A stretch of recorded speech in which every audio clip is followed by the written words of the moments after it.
Sinto é sua mão que comigo está quando não tenho forças. É a mão que vem me levantar quando chegam as provas. Foi essa mão que ajudou Moisés a dividir o mar em dois. É a mesma que hoje me acompanha, a mão de Deus. Sinto essa mão que comigo está quando não tenho forças. É a mão que vem me levantar quando chegam as provas. Foi essa mão que ajudou Moisés a dividir o mar em dois. É a mesma que hoje me acompanha, a mão de Deus. É a que me sustenta quando eu vou cair. Força para resistir. A que me alcança, que nunca falha, me move com poder. É a que me sustenta quando eu vou cair. É a que me dá forças para resistir. A que me alcança, que nunca falha, me move com poder, a mão de Deus.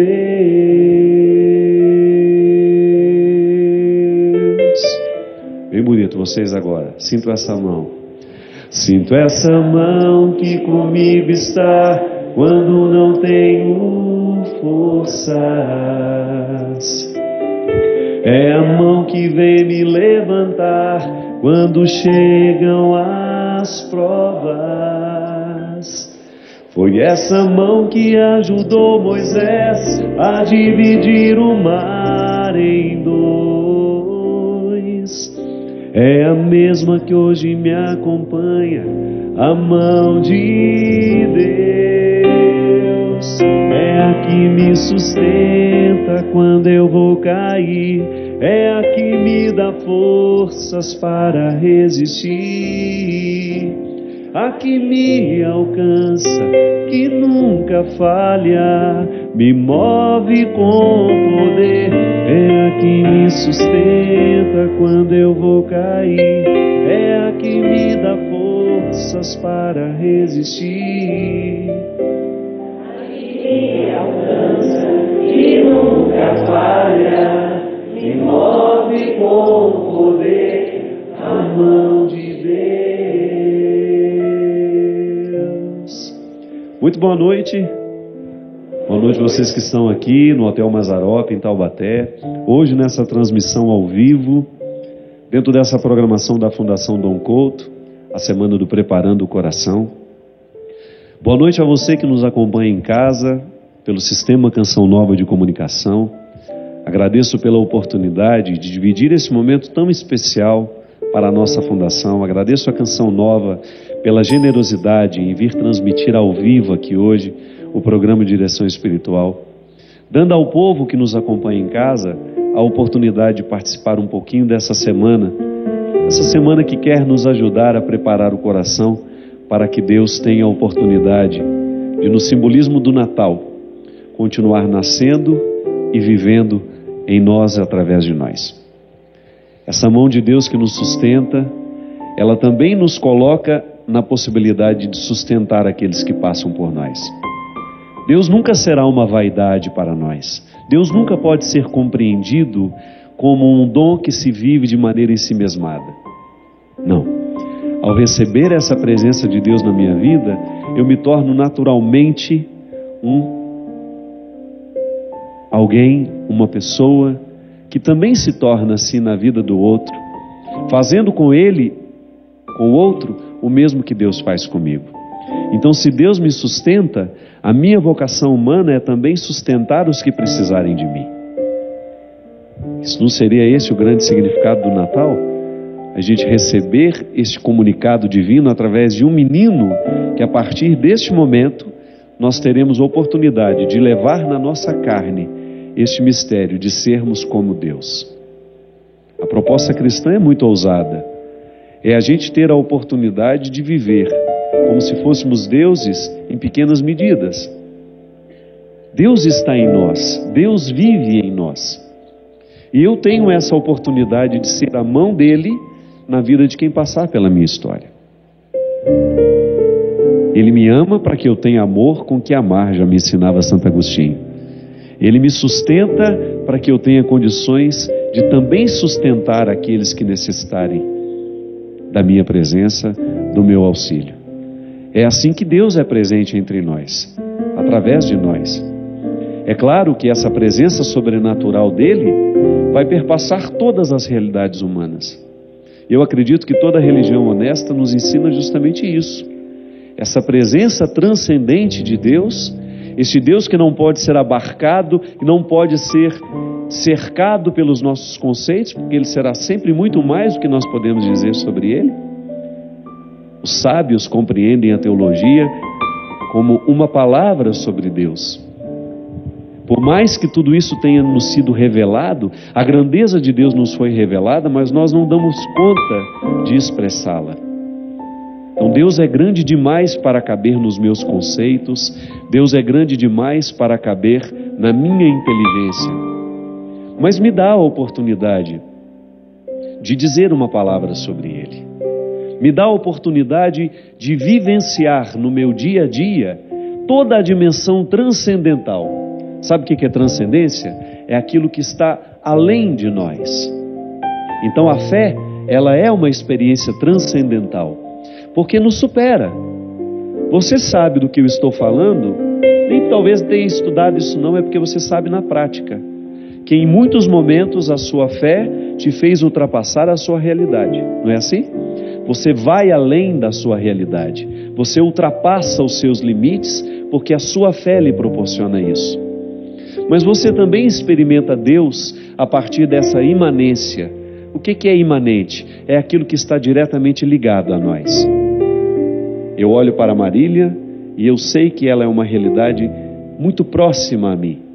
E Deus é imanente também. Deus age a partir dessas realidades que me são próximas. Então Ele é uma esperança sempre que me ultrapassa, porque Ele é transcendência, mas Ele é também imanência. A gente diz que uma religião honesta, ela é estabelecida através desses dois pilares, né? Nos ensina que Deus é transcendente, mas também nos ensina que Deus é imanente. Eu posso percebê-lo aqui, na vida. Eu posso percebê-lo através dos meus amigos, eu posso percebê-lo através de um gesto de amor que me tocou. Nós nunca vamos esquecer alguém que nos amou no momento que nós precisávamos ser amados. Nós nunca vamos nos esquecer de alguém que foi caridoso com a gente naquele momento em que nós carecíamos de caridade. Nós nunca vamos esquecer uma pessoa que nos disse uma palavra bendita no momento em que o nosso coração carecia de uma palavra bendita. Isso é imanência. Mas você também não vai esquecer aquele momento em que você se ajoelhou diante do Santíssimo e você sentiu aquela presença invadir o seu coração e você não tinha como localizar em você o que estava sendo tocado por Deus. Você nunca vai conseguir esquecer aquele momento em que você parece que foi misticamente arrebatado aos céus por causa de uma oração que você ouviu ou por causa de uma música que tocou sua vida. Isso é transcendência. Então o tempo todo nós fazemos essa experiência de perceber Deus nas alturas, mas também de perceber Deus no horizonte da nossa história. Essa é a nossa religião, minha gente. Esse é o nosso desafio, de viver a experiência que nos faz transcendentais, mas também viver a experiência que nos faz comprometidos com a vida. Então eu tenho a oportunidade de ser essa mão de Deus para alguém. Há uma passagem no Evangelho, que inclusive foi do domingo retrasado, eu tive a oportunidade de fazer a reflexão desse Evangelho com o meu grupo de peregrinos. Aliás, gostaria de mandar um grande abraço aos que peregrinaram comigo, que foi uma das viagens mais bonitas que eu pude experimentar na minha vida, fazendo os caminhos de João Paulo II. Alguns peregrinos aqui, não tem? Não foi boa demais a nossa viagem? Não foi um momento muito especial? A senhora também, né, dona Luci? Nós estivemos no domingo desse evangelho, nós celebramos a mais de quantos metros abaixo da terra? Uns 500 metros ou mais? Não me lembro.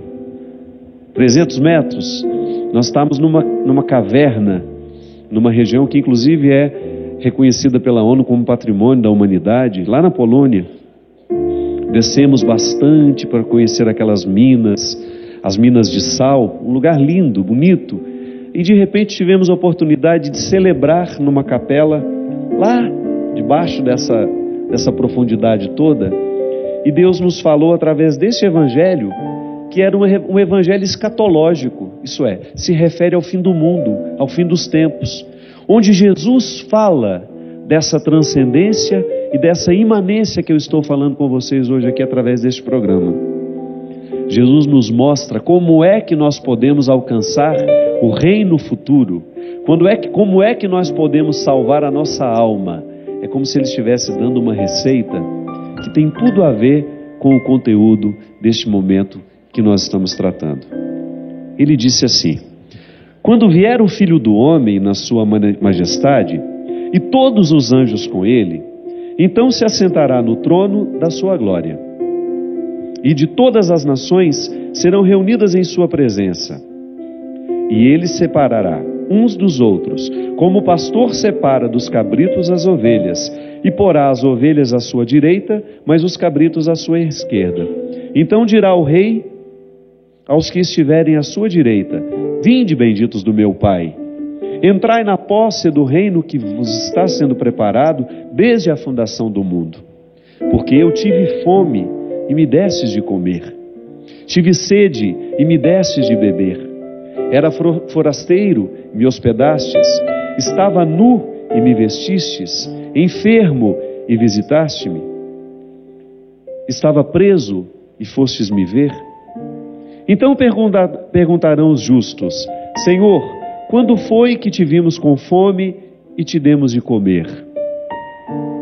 Quando foi que te vimos com sede e te demos de beber? Quando te vimos forasteiro e te hospedamos?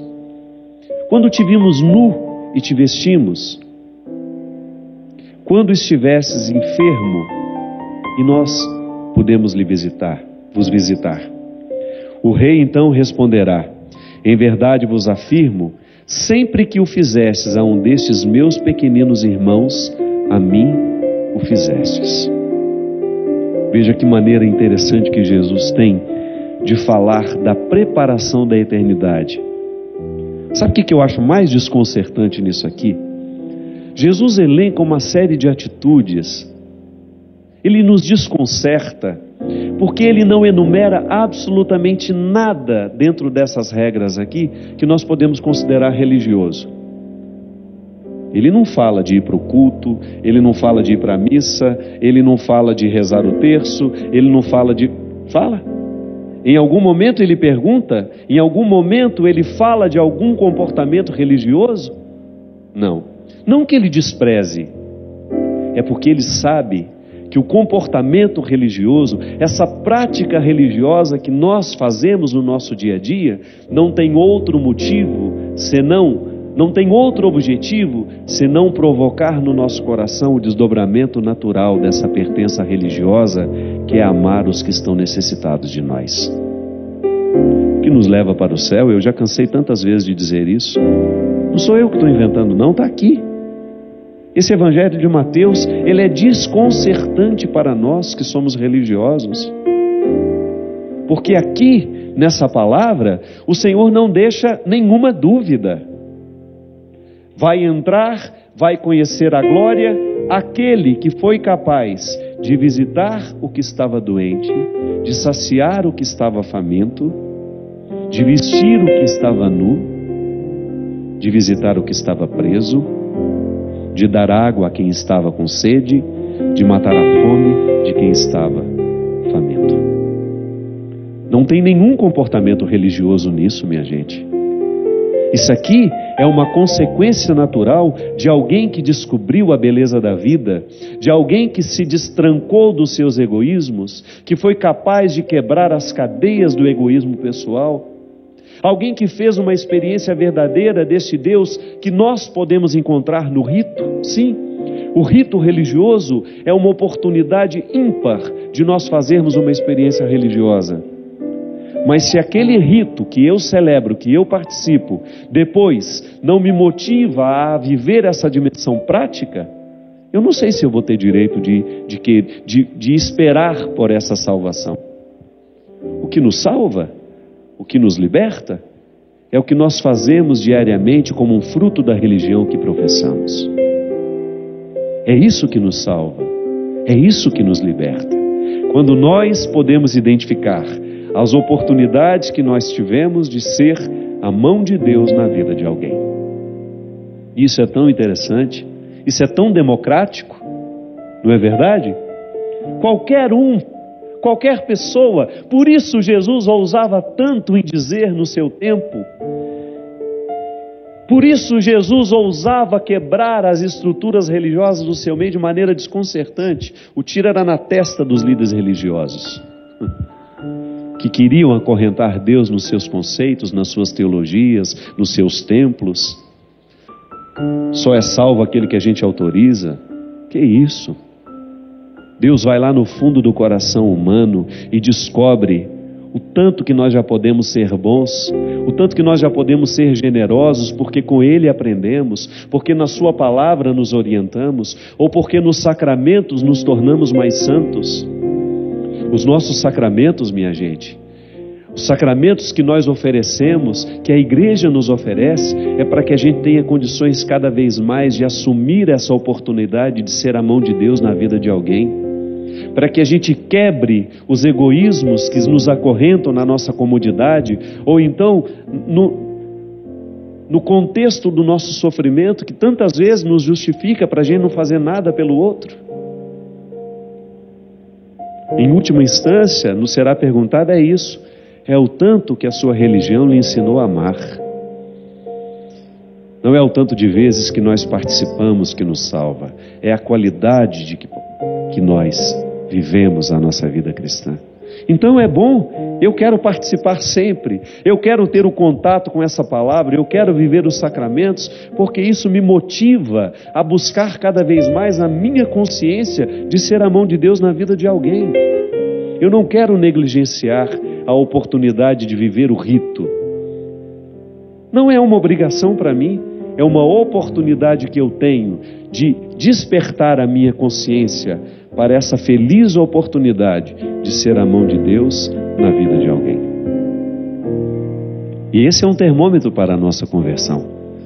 A gente olhar para esses verbos, para essa conjugação que Jesus faz questão de deixar como um código de conduta sem a qual a gente não vai conhecer a eternidade, sem a qual nós não saberemos entrar, nós não saberemos identificar qual é o caminho que realmente nos conduz.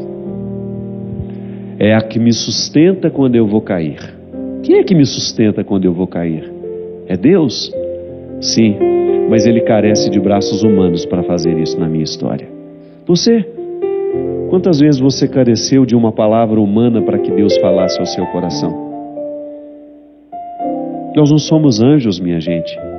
A linguagem que nós entendemos é humana.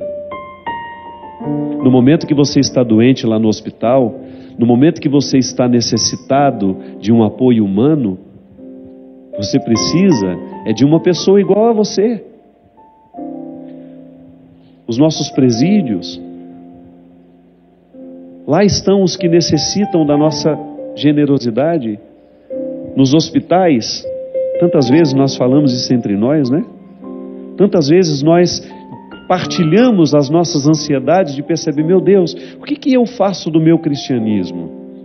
O que eu permito que Deus faça em mim através da minha convicção? Ou a minha convicção é um cofrezinho que eu levo comigo, que eu faço questão de ter, mas que eu nunca abro para modificar as minhas atitudes, ou até mesmo para me mover na direção de uma obra de caridade, na direção de uma pessoa que realmente esteja necessitada de mim? Eu dobro tanto os meus joelhos para rezar a Deus, mas me falta unir a esses joelhos dobrados, braços estendidos na direção de realidades que precisem de mim? Como é que eu posso admitir que o meu cristianismo seja salvífico se eu negligencio a oportunidade de fazer o bem a alguém? Se eu perco a oportunidade de dizer uma palavra bendita a quem está ao meu lado, a quem amanhece na mesma casa que eu? Se eu negligencio a oportunidade de escrever uma palavra que possa edificar alguém? Se eu, entre dizer uma palavra que pode edificar ou uma palavra que pode prejudicar, eu escolho a que prejudica, eu estou me distanciando disso que Deus fala, que Jesus fala de maneira muito concreta, com uma condição sine qua non, isto é, sem ela não existe a possibilidade de se conhecer a Deus, de se chegar à eternidade. Porque lá onde existe um limite humano, ali, se alguém está passando fome, se alguém está passando uma necessidade, é porque o cristão que está mais próximo está negligenciando a oportunidade de fazer o gesto salvífico. Não estou falando para nós entrarmos numa cultura de assistencialismo, não estou falando disso. Não estou fazendo aqui nenhuma política. Estou apenas dizendo que toda vez que nós descobrirmos uma necessidade que nós podemos auxiliar, é ali que nós podemos viver concretamente o nosso cristianismo. Eu faço essa abertura, minha gente, porque esse tem sido o desejo da Fundação Dom Couto. A Fundação Dom Couto está reunindo pessoas que queiram ser a mão de Deus na vida de alguém. Um trabalho voluntariado que tem sido evangélico na vida de muitas pessoas. Um trabalho voluntariado que tem aberto os corações para que a gente tenha condições de perceber que o território da nossa salvação é o irmão que necessita, é o irmão que está carecendo de uma presença, de um gesto, de uma ação, e que nós podemos fazer isso. Ninguém é tão pobre que não possa oferecer o seu coração como um apoio para o outro, no momento da sua luta, no momento da sua dificuldade. Ninguém é tão pobre que não possa oferecer uma ajuda financeira a alguém que esteja necessitado, a alguém que esteja desempregado, a alguém que esteja precisando recomeçar a vida. É assim que a gente se salva. É assim que essa teia religiosa, de fato religiosa, tem o poder de convencer o mundo de que o cristianismo, de que a religião, não me limito aqui a dizer somente para o cristão, somente para o cristianismo, não. Volto a dizer, é toda religião que seja séria, nos ensina o amor a Deus e o amor ao ser humano. Nos ensina que nós podemos viver toda essa dimensão transcendental da fé, mas sem nunca esquecer as dimensões concretas daquilo que nos cerca. É a que me sustenta quando eu vou cair, é a que me dá forças para resistir, a que me alcança, que nunca falha, me move com poder. É a que me sustenta quando eu vou cair, é a que me dá forças para resistir, a que me alcança, que nunca falha, me move com poder, a mão de Deus. Nós vamos para um rápido intervalo e a gente volta já já com o programa Direção Espiritual.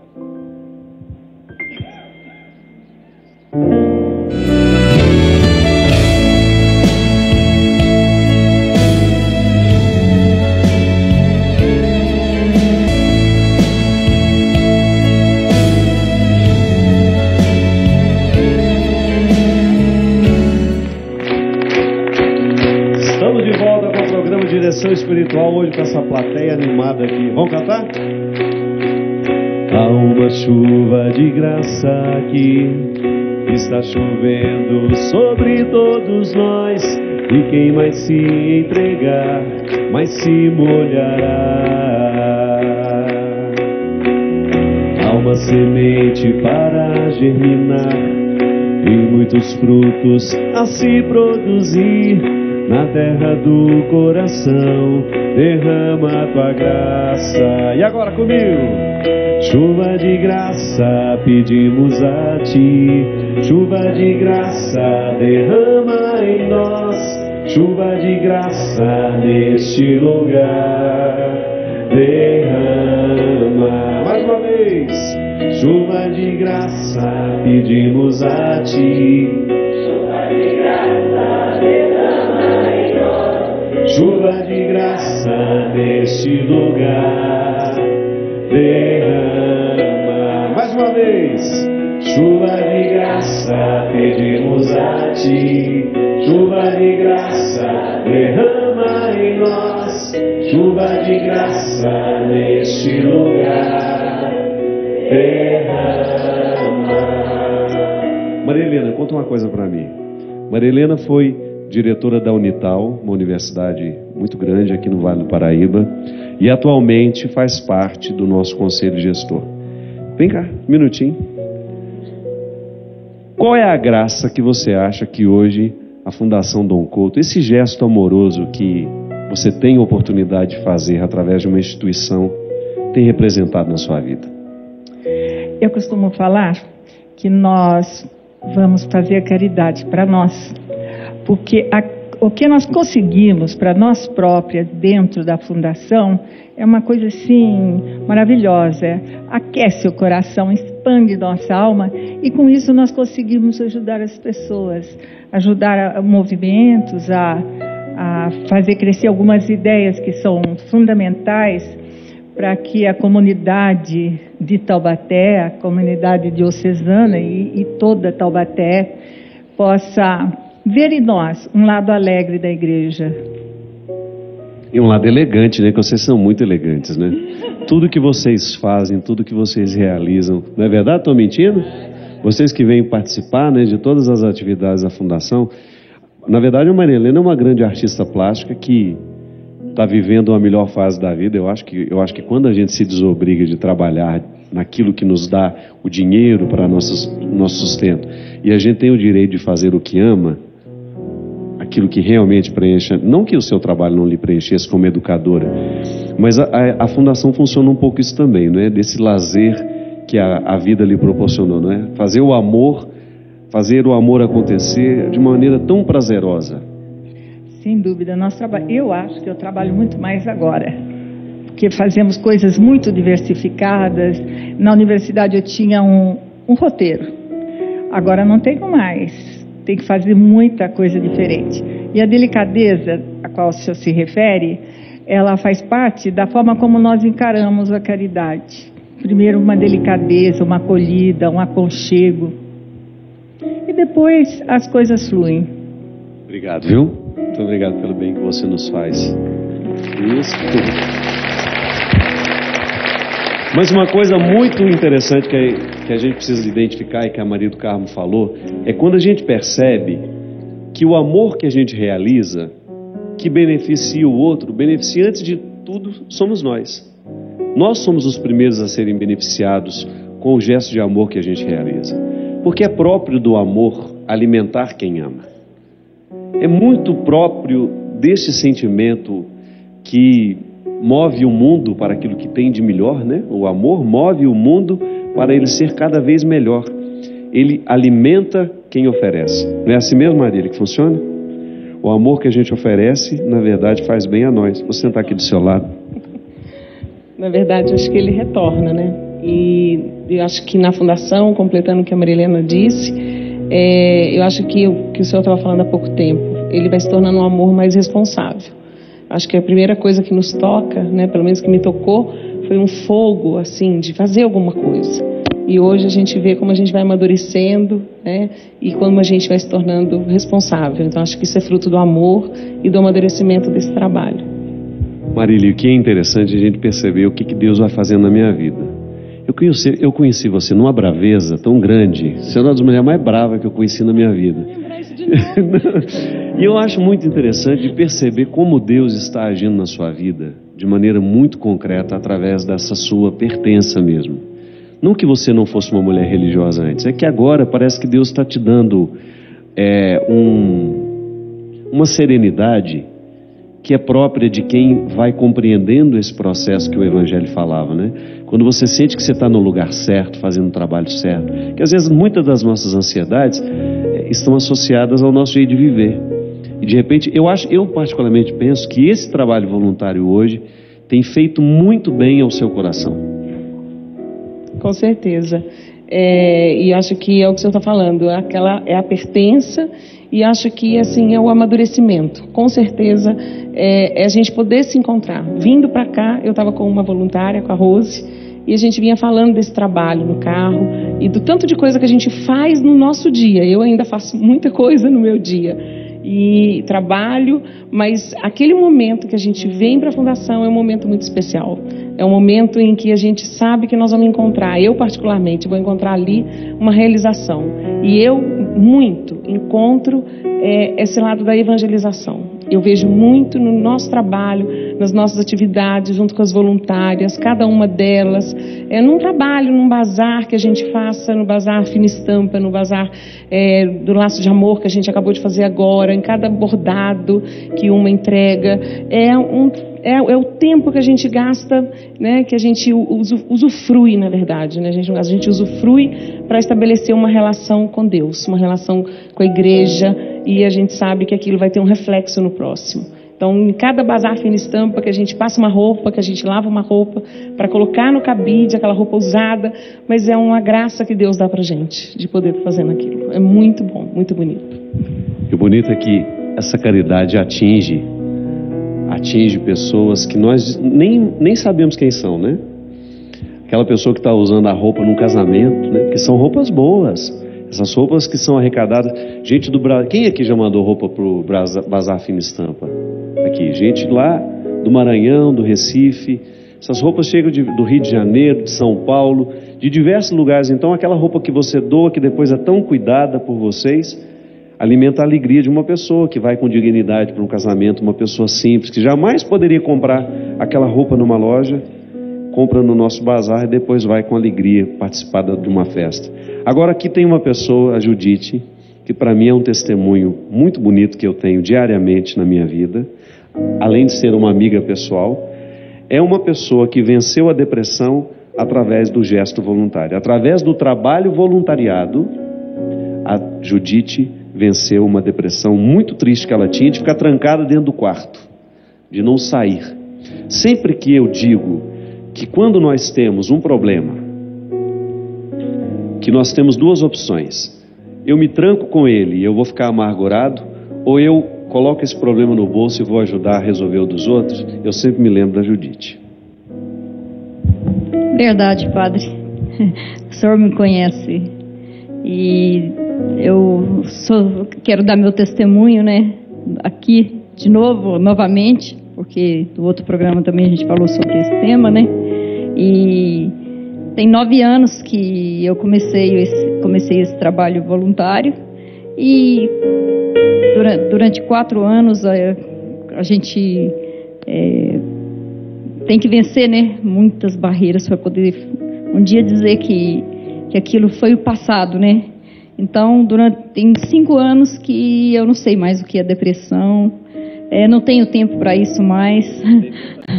A fundação absorve a gente, se deixar 24 horas, tem dia que a gente fala 24 horas não está dando, mas a gente tem que fazer o tempo, e é uma realização, não é porque a fundação, é uma desculpa que a gente arruma para ir à fundação todos os dias.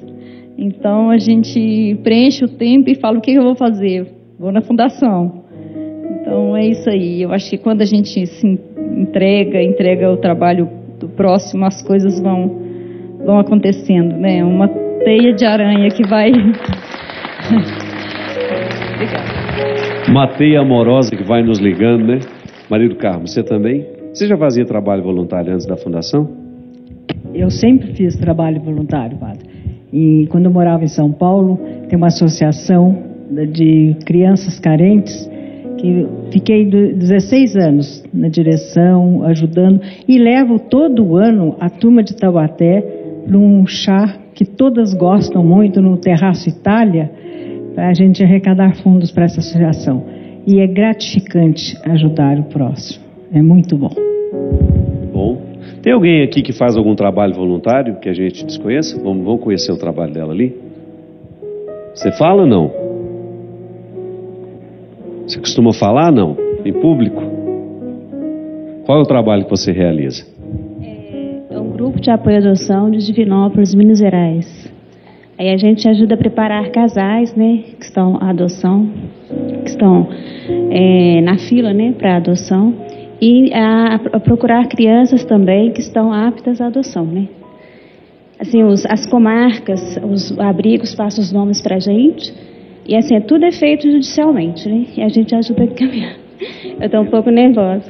Mas ontem a gente estava lá no Padre Zezinho, né? Aí chegou uma moça, de até a Maria Célia estava conosco. E eu estou tentando ajudar a arrumar uma criança para ela, né? E aí ela estava super emocionada, super feliz, que ela me encontrou na internet, encontrou o grupo na internet, e aí eu já indiquei 2 crianças, mas não foi possível ainda. Aí eu falei, cara, não vai chegar o seu momento ainda. Deus está preparando, né, a criança, certinho.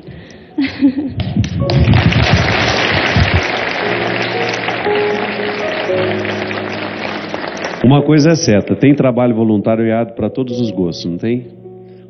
Porque eu fico impressionado, como eu tenho a oportunidade de viajar pelo Brasil, fico impressionado de ver iniciativas belíssimas, onde pessoas saem da sua comodidade, de repente num momento da vida em que está precisando preencher a cabeça, né? Porque o bom do trabalho, de você fazer um trabalho depois de ter trabalhado tanto para ganhar do seu sustento, enfim, já está lá no momento da vida em que já tem tempo para oferecer um pouco mais de si. Não significa que a gente precisa esperar aposentar para poder fazer, né, Kleber? Pode fazer enquanto está trabalhando também. Eu vejo alguns médicos que dedicam, tenho amigos médicos que se dedicam a fazer este trabalho, oferecendo, por exemplo, meio-dia de trabalho para uma associação, educadores físicos que procuram instituições onde tem a oportunidade de fazer uma atividade física com idosos, atividade física com crianças. Então sempre tem a possibilidade de oferecer um pouquinho de si. Às vezes o nosso tempo é tão corrido, mas sempre dá para a gente espremer um pouquinho e fazer alguma coisa acontecer. Você, como assistente social, eu tenho certeza que você vê isso na prática, né? Como o ocupar-se de coisas boas, de uma questão nobre, por exemplo. Alguém que vai fazer uma função, ainda que seja mínima, mas dentro de uma corporação onde o bem acontece, isso tem uma repercussão muito grande na vida da pessoa. Sem dúvida. Eu acho que aliar o trabalho, a visão técnica com a doação, né, a questão humanitária e a inclusão no trabalho voluntário, eu acho que muda também a nossa posição. No meu caso, né, como assistente social, tive uma experiência longa de vida profissional e hoje tenho a opção de doar o meu trabalho, né, dimensionando na parte da arte também, né? Participo também. E também a minha opinião e a minha doação nos assuntos mais técnicos dentro da Fundação.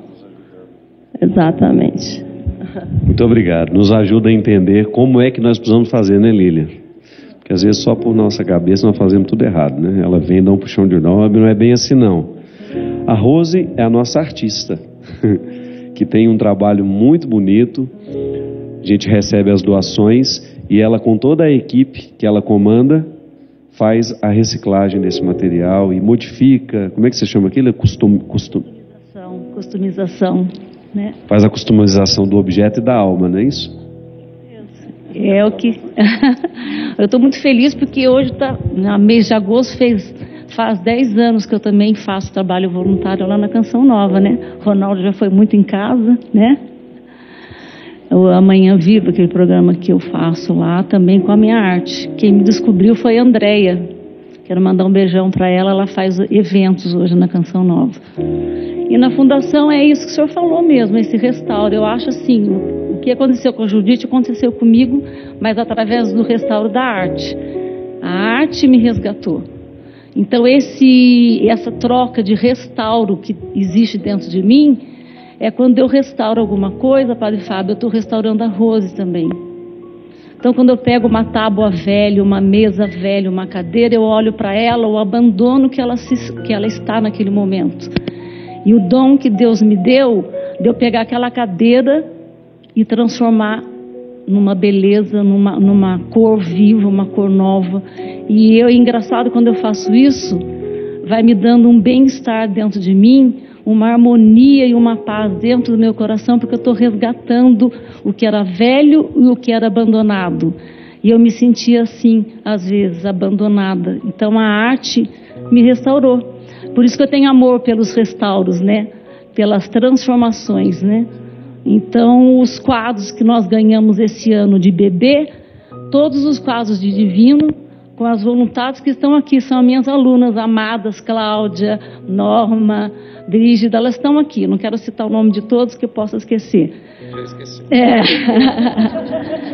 Então, elas ficaram comigo esse ano. E nós fomos restaurando, tirávamos os quadros de ursinho velho, a bonequinha velha, que estava assim empoeirada, que não tinha como a gente mais lavar e restaurar aquela peça. Mas tinha tela, que através de papéis de parede, a gente foi aplicando papel de parede na tela e fizemos os divinos, restauramos tudo de novo. Então, eu me sinto abençoado por Deus. E sou muito feliz dele dar esse dom. E eu quero, através da fundação, continuar fazendo o meu trabalho, doando essa arte, doando esse dom que Deus me deu, dessa facilidade que eu tenho de criar muito rápido e transformar as coisas. Que bonito isso, né?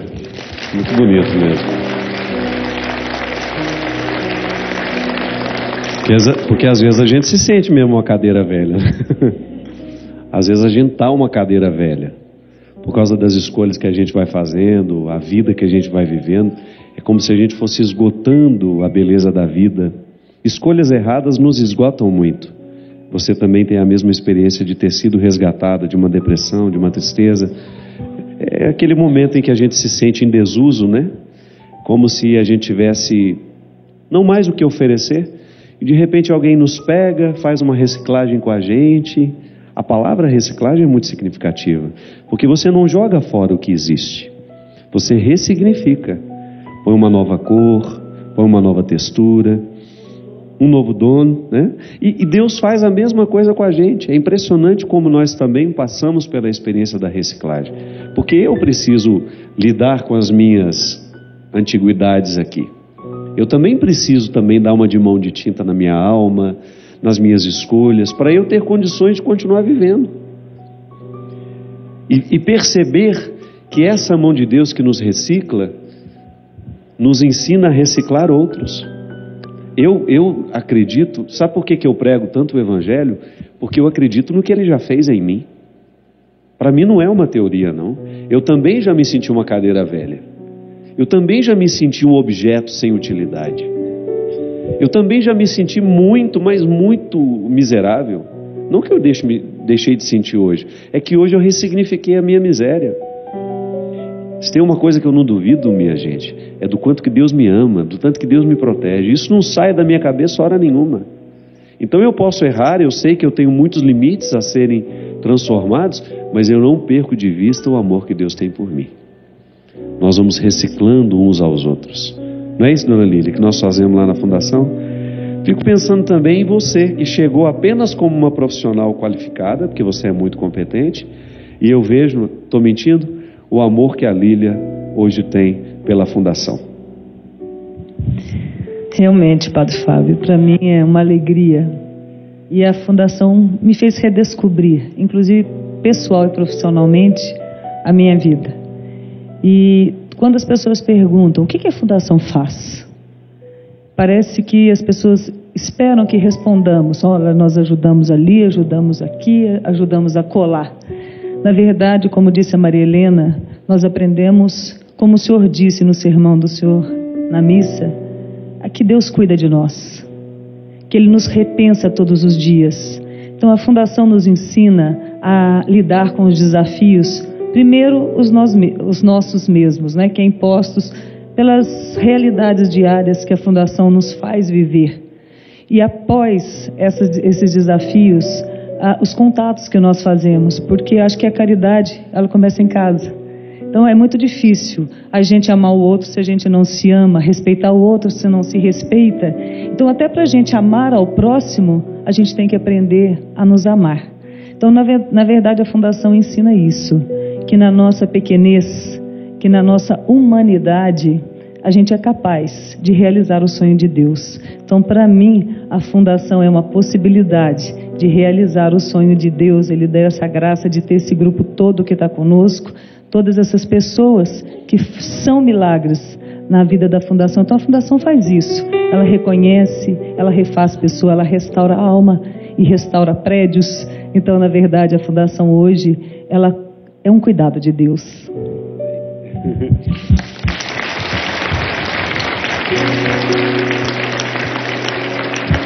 Esse ciclo amoroso do amor, esse ciclo amoroso não tem fim. E hoje eu fiquei muito comovido quando eu vi uma situação ali de cima, quando eu percebi uma pessoa que é parte integrante da minha vida, que é a Janier e a Lígia é a irmã dela. Sabe por que nós ficamos amigos? Um dia, estando em Israel, estava ela, estavam todas as irmãs, não estavam? Você, a Jânia e Flávia.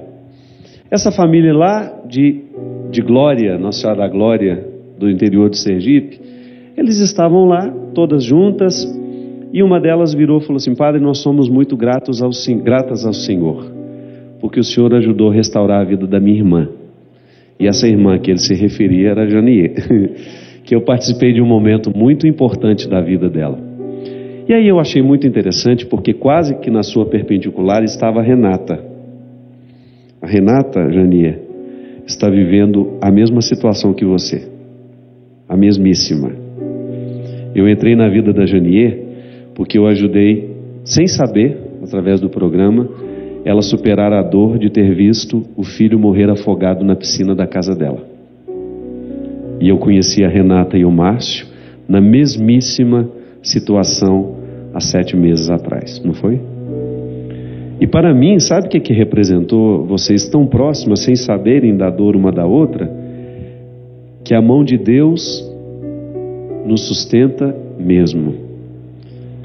Que essas duas histórias hoje tão próximas para mim é como se dissesse assim: Padre Fábio, eu estou agindo o tempo todo através de pessoas, eu estou agindo através de gestos muito concretos. Sabe por quê? Porque neste caso aqui, essa família ajudou a restaurar a minha família. Eles, com uma gratidão, porque eles acham que eu fui importante na vida dela, eles começaram a ajudar a minha família. Foram a Formiga conhecer o meu povo, levaram o meu sobrinho, que inclusive mora, que se tornou um filho de vocês lá, o Conrado, ajudaram a Cida, minha irmã, durante tanto tempo lá em Glória, as minhas sobrinhas, a Andresa. E eu fiquei pensando que um dia, sem querer, sem saber, querer eu quero sempre, né? Eu fui a mão de Deus na vida da Janier, e hoje eles são a mão de Deus na minha vida, ajudando a cuidar da minha família. Inclusive cuidaram durante muito tempo da minha mãe, no tempo que ela morou lá. Esse é o ciclo do amor que não termina, minha gente. Claro que pode. Eu era uma pessoa muito amarga depois do acidente do meu filho. Eu tenho mais 2, mas eu nem consegui olhar para eles. Aí minha irmã Jânia, que é uma santinha em vida, né, padre? Ela insistiu tanto: Jânia, vamos para Israel, vamos para Israel. Você tem um padre, ele é tão bom, Padre Fábio, ele vai lhe ajudar. Mas eu não queria saber de nada. Por ela só comprar fiquei compulsiva, comprar.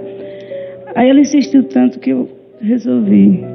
Aí chega lá assim, o que ele falou, ele é a mão de Deus na minha vida e não só na minha, da minha família, eu acho de todas as famílias, que eu hoje sou uma pessoa renovada, graças a Deus. Lembro do meu filho todos os dias, assim, com uma saudade, mas uma saudade boa, que eu sei que ele está lá no céu, que um dia no Israel chorando, o padre se encostou em mim, olhou assim, filha, tire seu filho das águas.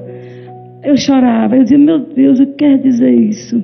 Aí eu falei com minha irmã Jânia, aí no dia seguinte acho que eu ia para Roma, né, uma palestra, aí o padre, aí o senhor escreveu na Bíblia, o que queria dizer tirar meu filho das águas? Nunca mais chorei, que eu chorava o tempo todo, era uma pessoa uma mãe muito amarga, hoje não, eu sinto saudade, a saudade com muito amor, agradeço a Deus, e esse meu... Eu que agradeço pela oportunidade que tive de estar num momento tão difícil, tão duro na vida de vocês e ao mesmo tempo sentir a mão de Deus hoje me dizendo que nós estamos no caminho certo. Obrigado, minha gente, obrigado pela sua presença, obrigado por nos dar também essa oportunidade de sentir a mão de Deus presente na Fundação através de vocês, pelo seu carinho, pela sua caridade, pelo seu amor, mas sobretudo pela sua oração. Obrigado. O Senhor esteja convosco. Desça sobre nós, sobre o nosso coração, a bênção e a proteção do céu. Ele que é Pai, Filho e Espírito Santo. Amém. Até a semana que vem, se Deus quiser. Chuva de graça, derrama, Senhor. Só vocês, bem bonito.